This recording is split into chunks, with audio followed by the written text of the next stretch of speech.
권오봉 여수시장이 다른 시장 군수들과는 달리 공영방송 라디오 프로그램의 신년 대담에 응하지 않았습니다. 재난지원금 지급 여부 등 특정 질문 문항을 거부했기 때문인데 자세한 속사정 전해드립니다. 새해 첫 방송 답답하고 안타까운 마음으로 포스코 광양제철소가 고로 배출 밸브를 통한 환경오염 논란에 대해 명확한 답변을 내놓지 않고 있습니다. 이른바 브리더 논란에 대해 포스코가 내놓은 입장문의 골자를 분석해봤습니다. 눈 구경하기 힘들었던 전남 동부 지역도 모처럼 겨울왕국으로 변했습니다. 눈도 보는 게 너무 행복하고 좋아요. 오늘 밤도 순천과 광양 일부 지역에 많은 눈이 예보돼 있습니다. 관리업체들이 임대아파트 주민들의 관리비를 부풀려 빼돌리는 황당한 사건이 발생했습니다. 이곳뿐만이 아니라는 정황도 드러나고 있습니다. 여수 MBC 뉴스데스크 시작합니다. 여수 MBC 라디오 시사 프로그램이 계획한 전남 동부권 4개 시장 군수의 신년 대담에 권오봉 여수시장만 출연하지 않았습니다. 권 시장 측이 여수형 재난지원금과 돌산업 환경훼손 논란 등 지난해 지역의 주요 이슈들을 다루지 말자고 버텼기 때문인데요. 여수시는 지난해 공무원의 갑질을 언론에 제보한 직원을 색출하려 했다는 의혹까지 받았었죠. 저널리즘 전문가와 언론단체 관계자들은 이런 상황 과연 어떻게 받아들이고 있을까요? 또 여러분은 이와 같은 언론관 어떻게 생각하십니까? 문영철 기자가 짚어봤습니다. 권오봉 시장과의 신년 인터뷰를 위해 여수 MBC 라디오 시사 프로그램 제작진이 여수시에 보낸 질문지입니다. 코로나19 대응과 관광 대책을 포함해 올 한 해 시정 전반에 대한 추진 계획 등을 묻는 내용. 이를 받아본 여수시는 여수형 재난지원금과 환경훼손 항목에 난색을 보이며 질문을 빼달라는 취지의 요구를 해왔습니다. 이후 여수시에서 수정한 질문지에는 이 두 개 질문을 통째로 삭제하고 대신 올해 중점 시정 운영 계획 등을 끼워 넣었습니다. 그리고 이대로 진행되지 않으면 인터뷰를 하지 않겠다고 밝혀왔습니다. 지역민께 더 다가가는 방송을 하겠다, 이런 라디오 전망대의 기본 방향과도 맞지 않기에 응할 수가 없었습니다. 새해 첫 방송 답답하고 안타까운 마음으로 여수시는 권오봉 시장과 상의한 결과 질문들이 전반적으로 무겁고 공격적이라 신년 인터뷰 내용으로 적절하지 않다고 판단했다는 입장. 다수의 전문가들은 이 같은 인식이나 대응 자체에 문제가 있다고 지적합니다. 시민들이 궁금해하는 굉장히 중요한 공적 사안이지 않습니까? 그 설명을 충분히 해주는 것도 공적 책임을 지는 기관에서 해야 될 당연한 의무라고 생각합니다. 저도 진행한 경험이 좀 있는데요. 네네. 불쑥 새로운 질문이 등장할지도 합니다. 그럴 때 현명하게 대처하는 것도 시정을 책임지거나 또는 정치인으로서의 능력이라고 판단하고 있습니다. 여수시는 두 가지 질문에 대해 충분히 답변할 의사가 있었지만 중점 시정 운영 계획 등 일부 질문에 대한 추가 요구가 받아들여지지 않아 인터뷰에 응할 수 없었다고 설명했습니다. 이 역시 전문가들은 이해할 수 없다는 반응입니다. 그렇게 무게감 있는 질문인지는 의아하고요. 자연스럽게 풀어갈 수 있는 이야기의 일부라고 생각이 됩니다. 한편 허석 순천시장과 정연복 광양시장, 송기근 고흥군수는 신년 인터뷰 내용에 대해 어떠한 수정 요구도 하지 않았고 청렴도 최하위 등급 같은 이른바 불편한 질문에 대해서도 자신들의 입장과 향후 개선 계획 등을 상세하게 설명했습니다. MBC 뉴스 문형철입니다. 최근 MBC가 보도한 광양제철소 고로 유해가스 배출 의혹에 대해 광양제철소가 입장문을 보내왔습니다. 그런데 원론적이고도 모호한 계획만 있고 구체적 의혹에 대한 해명이나 대안은 전혀 없었습니다. 거액을 투자해서 저감시설을 설치하고 있는 다른 제철소들과 비교된다는 지적이 많습니다. 조희원 기자가 취재했습니다. 유해 고로가스 배출 기록은 29번인데 현장 감독을 해야 할 당국의 출장 기록은 단 10차례. 취재 초기 전라남도 환경조사팀의 부실 감독 의혹에 대해 광양제철소는 전남도 측을 적극 두둔했습니다. 연간 10번 정도, 그러니까 전남도의 출장 기록만큼 브리더를 개방했다고 거듭 확인해 준 겁니다. 반면 실제 고로가스의 배출 횟수는 이보다 3배 가까이 많다는 것이 확인된 상황. 하지만 보도에 대한 포스코 측의 입장문에는 이 같은 자신들의 왜곡에 대한 해명은 전혀 찾아볼 수 없었고 저감 조치를 성실하게 이행하고 있다는 모호하고 원론적인 답변만 나열돼 있습니다. 더욱 황당한 건 3고로는 세미브리더 배관을 넓혀 활용하고 있다고 적시한 부분입니다. 세미브리더는 오염물질을 줄일 수 있도록 고로 꼭대기에 설치한 보조시설. 광양제철소에는 무려 5개의 고로가 있는데 나머지 4개 고로에서는 저감시설이 가동되고 있지 않다는 것을 스스로 인정한 셈입니다. 환경단체들은 이마저도 오염물질을 저감하기 위해 한 공사가 아니라고 꼬집었습니다.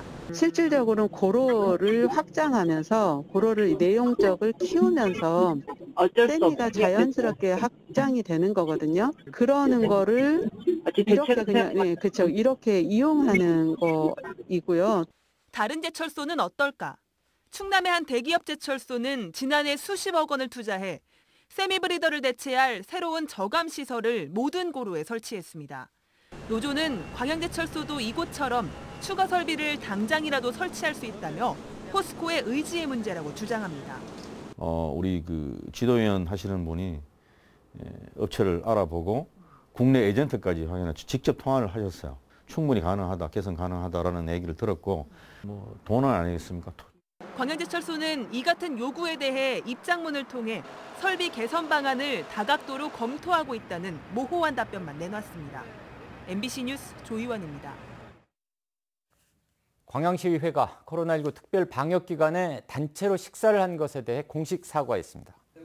진수화 의장은 사과문에서 아니란 생각에 세심하지 못한 행동을 했다며 새해부터 시민들께 실망을 드려 죄송하다고 밝히고 이번 일에 따른 질책을 달게 받겠다고 밝혔습니다. 이와 관련해 광양시는 감염병 예방법에 따라 식사에 참석한 17명에게 과태료를 부과하고 식당 업주에게 경고 조치를 내릴 계획입니다. 여수에서 코로나19 확진자가 추가로 발생했습니다. 여수시 보건소는 해외 입국자 1명이 코로나19 확진 판정을 받아 오늘 순천의료원으로 이송했다고 밝혔습니다. 보건당국은 해당 확진자가 여수에 도착한 뒤 곧바로 격리시설로 옮겨져 특별한 동선과 접촉자는 없다고 설명했습니다. 전라남도가 코로나19 등 감염병에 대한 종합적이고 체계적인 대응을 위해 감염병 관리과를 신설했습니다. 전라남도는 감염 안전망 구축을 위해 감염병 정책팀과 예방대응팀, 역학조사팀 등 3개 팀으로 감염병 관리과를 조직하고 전문가와 간호사 등 15명의 전문 인력을 배치했다고 밝혔습니다. 서민들의 보금자리인 공공임대단지에 관리비를 부풀려온 주택관리업체가 경찰에 덜미를 잡혔습니다. 직원들의 국민연금 보험료 명목으로 입주자들로부터 관리비 수천만 원을 더 받아 챙긴 건데 이런 일이 매년 반복되고 있다고 합니다. 천호성 기자입니다. 무안읍의 한 국민임대 아파트. 입주민들은 얼마 전 관리비 내역을 들여다보다 깜짝 놀랐습니다. 2014년부터 지난해까지 관리사무소 직원들의 국민연금 보험료 등의 명목으로 2,100여만 원이 과다 청구됐던 겁니다. 국민연금 보험료는 만 60살까지만 내면 되는데 이 단지 경비원 중에는 대상자가 한 명도 없었습니다. 법에서 가입할 수 있는 연령이 명확히 규정하고 있기 때문에 이런 부분까지 이렇게 장난을 치고 있을 거라고는 전혀. 주민들은 위탁관리업체 A사와 경비용역업체 B사가 결탁해 조직적으로 관리비를 빼돌려왔다고 주장합니다. 관리업체가 용역업체에 관리사무소 운영을 맡기고 업무 실태까지 감독해야 하지만 A사와 B사는 대표끼리 부부관계인 사실상의 가족회사였기 때문입니다. 다른 지금 LH하고 하는 전남이나 강주 업체들은 이런 형태로 거의 하고 있었습니다. 최근 강원도 정선의 공공임대단지에서도 이런 사례가 적발되는 등 횡령이 관행처럼 계속되고 있는데 법령은 허점투성입니다. 임대단지 임차인 대표회의의 경우 집주인들로 구성된 입주자 대표회의와 달리 관리업체를 직접 선정하거나 감시할 권한이 없어 관리비를 깜깜이로 내기가 쉽습니다. 책임관계도 명확치 않아 집주인격인 LH는 모든 법적 책임이 위탁업체에 있다며 뒷짐만 지고 있습니다.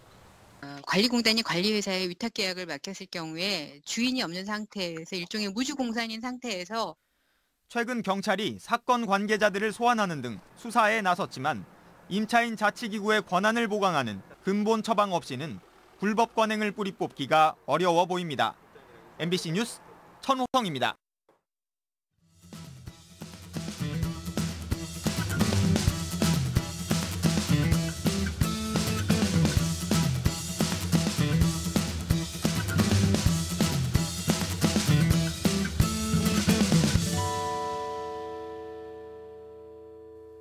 오늘 전남 동부 지역에도 적지 않은 눈이 내렸는데요. 특히 최고 4.7cm의 눈이 쌓인 순천은 도심이 눈으로 새하얗게 뒤덮였습니다. 강추위와 함께 눈은 내일까지 이어질 예정이라서 빙판길 등 교통안전에 유의하셔야겠습니다. 강서영 기자입니다. 도심이 새하얀 눈으로 뒤덮였습니다. 간만에 내린 눈으로 아이들은 마냥 신이 난 표정입니다. 친구와 함께 눈을 뭉쳐 던지는 어린이의 표정에서 웃음이 끊이질 않고 엄마와 함께 눈썰매를 타는 아이의 눈은 어느 때보다 반짝입니다. 이제 원래도 안 하고 늦잠 자는 시기에 이렇게 일찍 나와서 눈도 보는 게 너무 행복하고 좋아요. 전남 동부 전역에 눈발이 날린 오늘. 특히 대설주의보가 내린 순천은 오늘 하루만 최고 4.7cm의 적설량을 기록했습니다. 순천시는 눈으로 도로가 일부 통제되고 시내버스 운영이 지연되기도 했지만 특별한 인명피해는 없었다고 밝혔습니다. 눈발은 내일까지 이어져 전남 지역은 5에서 20cm, 전남 동부 남해안 지역은 1에서 5cm의 눈이 쌓이겠다고 기상청은 예보했습니다. 기상청은 또 내일 아침 영하 10도를 밑도는 강추위가 찾아와 밤새 내린 눈이 얼어 길이 미끄러울 수 있다며 교통 안전에도 주의를 당부했습니다. MBC 뉴스 강서영입니다. 계속되는 한파로 저수온주의보가 여수 가망만 일대까지 확대됐습니다. 해양수산부는 서해에 내려졌던 저수온주의보를 해남 고흥 등량만, 여수 가망만, 경남 남해 강진, 사천만 해역까지 확대 발령했습니다. 이에 따라 전복과 조피볼락 등 양식장 관리에 어민들의 각별한 주의가 당부되고 있습니다. 여수 지역 고등학교 학생들과 동문 선배 화가들의 재능 기부로 만들어진 문화공간이 문을 열었습니다. 여수 여자고등학교는 오늘 교내 빈 공간에 여수여고 출신 화가들의 모임인 여주회 소속 화가 27명과 재학생들이 함께 만든 작품들을 전시한 작은 갤러리를 오픈했습니다. 서영옥 교감은 코로나19 시기 학생들에게 안정을 주기 위해 이 같은 행사를 기획했다고 밝혔습니다. 계속해서 희망 2021 나눔 캠페인에 성금을 보내주신 분들입니다. 주식회사 용우기계기술 대표이사 정성호의 임직원 일동 1,000만 원, 순천시 왕조 일동 두산위부 101동부터 105동 주민 110만 원, 순천시 왕조 2동 18, 19통 주민 70만 원, 고흥군 도양읍 장수마을 주민 57만 원, 순천시 왕조 1동 서해 골드빌 아파트 주민 55만 1,000원, 순천시 덕연동 부영아파트 202, 207동 주민 40만 5천 원, 고흥군 도하면 봉산마을 주민 35만 원, 도양읍 잠두마을 주민 31만 원, 상류마을 주민 30만 원, 여수시 광림동 통장협의회 1동 30만 원, 여수시 둔덕동 11통장 조윤영 30만 원, 순천시 왕조 1동 현대아파트 경로당 회원 1동 25만 원, 순천시 중앙동 1통 주민 24만 원, 고흥군 도하면 호덕마을 주민 22만 원, 신기마을 주민 21만 원, 고흥군 도양읍 장길마을 주민 20만 원, 여수시 소라면 복산 육리 주민 20만 원, 고흥군 도하면 화옥마을 주민 19만 8천 원, 여수시 소라면 사곡 1리 주민 15만 원, 여수시 율촌면 덕산 주민 15만 원, 여흥 2구 주민 10만 원, 고흥군 동일면 나로 리뷰민박 10만 원, 여수시 화양면 석교마을 주민 10만 원, 순천시 주안면 원동마을 주민 8만 5천 원, 문성마을 주민 6만 5천 원, 고흥군 도하면 덕방마을 주민 6만 6천 원. 성금을 보내주신 분들께 감사드립니다. 희망 2021 나눔 캠페인은 1월 말까지 접수합니다. 어젯밤 9시쯤 여수시 웅천동의 도로에서 소형 승용차가 중앙선을 넘어 반대편에서 오던 승용차를 들이받았습니다. 이 사고로 두 승용차에 타고 있던 5명이 부상을 입어 병원으로 옮겨졌습니다. 경찰은 소형 승용차 운전자가 얼굴 부상을 입어 음주 측정이 어려웠다며 혈액을 채취해 음주 여부를 파악하기로 했습니다. 고흥군이 코로나19 장기화에 따른 지역 상인들의 어려움을 돕기 위해 전통시장 장옥 사용료를 감면해 주기로 했습니다.